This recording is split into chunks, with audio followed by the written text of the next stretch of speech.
안녕하세요. 오늘 아침에도 기도하기 위해서 오신 여러분을 예수님 이름으로 환영합니다.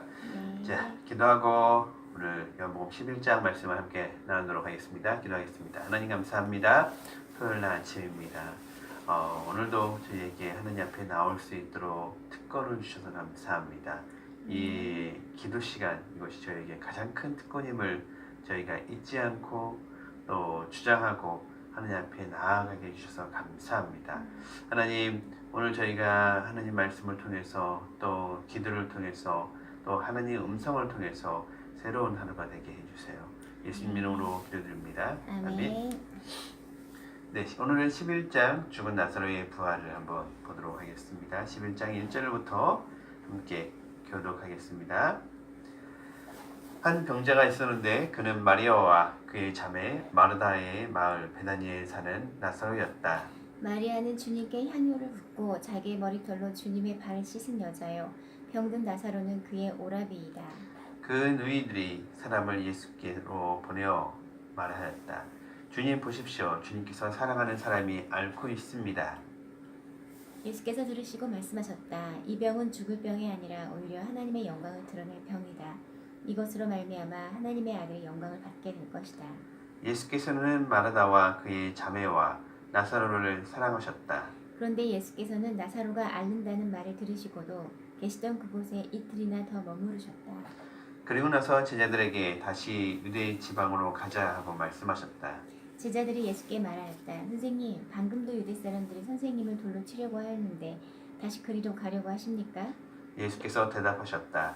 낮은 12시간이나 되지 않느냐. 사람이 낮에 걸어다니면 햇빛이 있으므로 걸려서 넘어지지 않는다. 그러나 밤에 걸어다니면 빛이 그 사람 안에 없으므로 걸려서 넘어진다. 이 말씀을 하신 뒤에 그들에게 말씀하셨다. 우리 친구 나사로는 잠들었다. 내가 가서 그를 깨우겠다. 제자들이 말하였다. 주님, 그가 잠들었으면 낫게 될 것입니다. 예수께서는 나사로가 죽었다는 뜻으로 말씀하셨는데 제자들은 그가 잠이 들어 쉰다고 말씀하신 것으로 생각하였다. 이때 예수께서 그들에게 밝혀 말씀하셨다. 나사로는 죽었다. 내가 거기에 있지 않은 것이 너희를 위해서 도리어 잘된 일이므로 기쁘게 생각한다. 이 일로 말미암아 너희가 믿게 될 것이다. 그에게로 가자. 그러자 디두모라고도 하는 도마가 동료 제자들에게 우리도 그와 함께 죽으러 가자 하고 말하였다. 네, 감사합니다. 16절까지 오늘 읽으면서 오늘 세 가지 질문이 있습니다. 이 세 가지 질문에 대해서 한번 답을 찾아보도록 하겠습니다. 네, 풀어보셨죠? 함께 그럼 질문을 읽고 답을 찾아보도록 하겠습니다. 본문을 보면 나사로가 병들었다는 소식을 듣고 예수님은 바로 치료하시기 위해서 길을 나서지 않으시고 한참 이틀을 더 보내신 이후에 가십니다. 그 이유가 뭘까요? 죽을 병이 아니라 하나님의 영광을 드러내는 병이기 때문입니다. 네, 죽을 병이었죠. 병은 죽을 병이었는 거 맞는데 하나님의 영광을 나타내시기 위해서 이틀을 더 기다리셨죠. 이런 걸 생각해 보면 우리 좀 서운할 수가 있을 것 같아요. 바로 오시면 좋은데 왜 이틀이나 더 기다리시게 하시나. 그럴 수 있을 것 같아요. 그래서 우리는 이런 말씀을 볼 때 하나님의 시간, 그의 시간을 생각해야 되는 것 같아요. 우리가 알고 있는 우리 시간과 우리 인간이 갖고 있는 것에 의하면 죽으시기 전에 오시는 것이 더 합당하고 바르고 좋잖아요. 근데 예수님은 좀 더 지체하시는 거. 왜냐하면 하나님의 때에 하나님의 시간에 맞춰서 하나님 일을 하시기 위해서이신데 우리가 이 세상을 살다 보면 그런 경우가 있죠. 지금 당장에 돈이 필요한데 지금 당장에 돈이 안 올 수도 있죠. 없을 수도 있죠. 근데 이틀 지나고 나서 그 돈이 생겼어요. 그럴 때 우리가 그렇게 생각할 수 있죠. 왜 이틀 전에 오면 얼마나 좋았을 텐데, 그렇죠? 근데 이틀 전에 만약에 돈이 왔다면 우리가 하나님의 영광을 볼 수 있었을까요? 하나님 앞에 감사를 할 수 있었을까요? 그런 게 되게 많죠. 그래서 하나님께서는 어떤 때 우리가 실패도 하나님께서 받아주시고 어떤 때 절망도 하나님께서 보시고 어떤 때 우리를 기다리게 하시는 것도 있죠. 지금 제자들이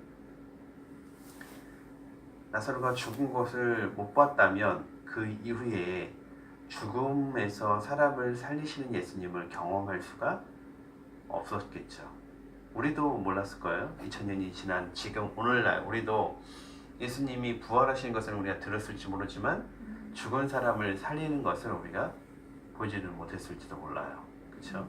그래서 예수님께서 하시는 일들은 하나님께서 하시는 일들은 하나님의 시간에 맞춰서 진행되시고 또 그 진행되는 일들은 결국 우리에게 가장 좋기 때문에 그렇다라고 볼 수 있을 것 같아요. 자, 두 번째, 이틀의 시간을 더 보내신 후 예수님은 자신을 돌로 치려 했던 유대 마을로 가셨습니다. 그러면서 낮에 일을 해야 한다고 말씀하셨습니다. 자, 낮에 일을 해야 된다. 무슨 뜻일까요? 영적인 눈이 보는 안목이 있는 그 시간에 예수님은 영적으로 볼 수 있는 눈이 있으니까 그때 일을 해야 한다라고 하시는 것 같아요. 네네. 영적인 안목을 위해서 그렇다. 자, 우리가 요한복음 1장을 보면 예수님에 대해서 뭐라고 표현했냐면 첫 번째 예수님을 말씀이라고 표현했고 두 번째요. 빛? 세상의 빛이라고 했어요. 근데 빛이라고 할 때 뭐라고 했냐면 세상의 빛이라고 하면서 그 빛이 어둠을 비침해 어둠이 깨닫지 못하니라 이렇게 얘기를 했어요. 예수님은 세상의 빛이시거든요. 자, 낮과 밤의 차이는 빛이 있고 없고의 차이죠. 자, 여기서 그래서 예수님이 낮에 일을 한다라고 하셨을 때 낮과 밤의 차이는 예수님이 계시고 계시지 않고의 차이라고 얘기를 할 수 있어요. 자, 낮은 환하죠. 빛이 비춰지죠. 그렇기 때문에 낮에 일을 할 수가 있는 것처럼 우리가 무슨 일을 할 때 정말 내가 신뢰할 수 있는 사람하고 함께 그 일을 하게 된다면 되게 용감하게 우리가 일을 해요. 근데 신뢰할 수 있는 사람하고 함께 하지 않고 나 혼자 한다든지 뭐 할 때 우리는 굉장히 두려워하죠. 누구나 다 그렇죠.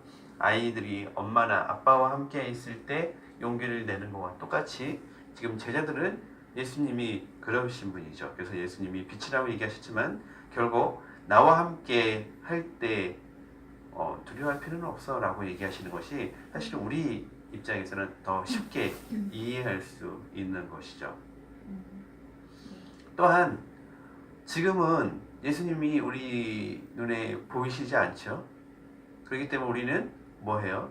두려워할 수 있고 우리는 우리 환경에 겁을 낼 수 있고 그리고 우리 환경을 보면서 뭔가를 못한다고 얘기할 수 있어요. 실제로 그렇죠. 그래서 우리가 몸이 안 좋다든지 돈이 없다든지 또는 어떤 환경적인 어려움이 겹치면 우리는 이 일은 할 수 없습니다 라고 생각하는 것들이 되게 많죠. 그럴 때 우리가 뭘 생각해야 되냐면 우리의 영적인 눈이 열려서 뭘 바라봐야 되죠? 내 옆에 성령님이 계시다는 사실을 바라봐야 돼요. 성령님이 내 옆에 계시다는 사실을 안다면 두려울 이유가 없죠. 우리도 어린아이가 엄마 아빠 손을 잡고 다니면 두려워할 것이 없는 것처럼 성령님이 옆에 계신다면 얼마나 뭐가 두렵겠어요. 굉장히 쉬운 예를 들면 그런 거죠. 우리 옆에 빌 게이츠 수준의 돈이 많은 친구가 옆에 있다고 생각하면 그리고 언제든지 내가 전화 한 통화만 하면 뭐 수십억이든 뭐 원하는 액수든 돈을 다 빌려주는 사람이 있다고 친다면 우리가 뭐 하는데 거의 두려움 없이 할 거예요. 미국에는 좋은 대학들이 많은데 미국의 좋은 대학들은 기본적 아주 미니멈 성적만 되면 자기가 돈을 내고도 얼마든지 다 들어갈 수 있어요. 그러니까 못할 일이 없어요. 병에 걸렸다. 빌 게이츠 수준의 정도의 사람이 내 친구라면 나한테 얼마든지 돈을 줄 수 있다고 친다면 병에 걸려도 그렇게 두려워하지 않을 거예요. 왜냐하면 제일 좋은 의사와 제일 좋은 의료진을 청해가지고 수술을 한다면 나을 수가 있으니까요. 그런데 진짜 우리에게 계시죠? 그분이 누구예요? 성령님이죠. 성령님이 우리 옆에 계신데 우리 눈은 가려져 있죠. 그래서 성령님이 보이지 않아서 우리는 여전히 어둠 속에서 헤맬 때가 있어요. 우리는 어둠 속에서 일어나서 빛을 보고 살아야 돼요. 이 빛이 누구시죠? 우리 예수님, 성령님이라고 할 수 있어요. 자, 세 번째 질문. 11절에서 예수님은 나사로가 잠들었다고 말씀하셨습니다. 왜 그렇게 말씀하셨죠? 우리 모든 사람들은 죽었다가 다시 살아날 때가 오기 때문에 그 기간 네. 동안 잠들었다고 표현합니다. 예, 성경에서는 우리가 죽었다라고 하는 표현과 잠들었다 하는 표현, 이게 인간이 죽은 것을 둘 다를 쓰는데 잠들었다 이 표현은 우리의 육신적인 죽음을 표현할 때 쓰이고 요한복음에서 특별히요. 그 다음에 죽었다라는 표현은 그 사람의 영적인 사망을 표현해요.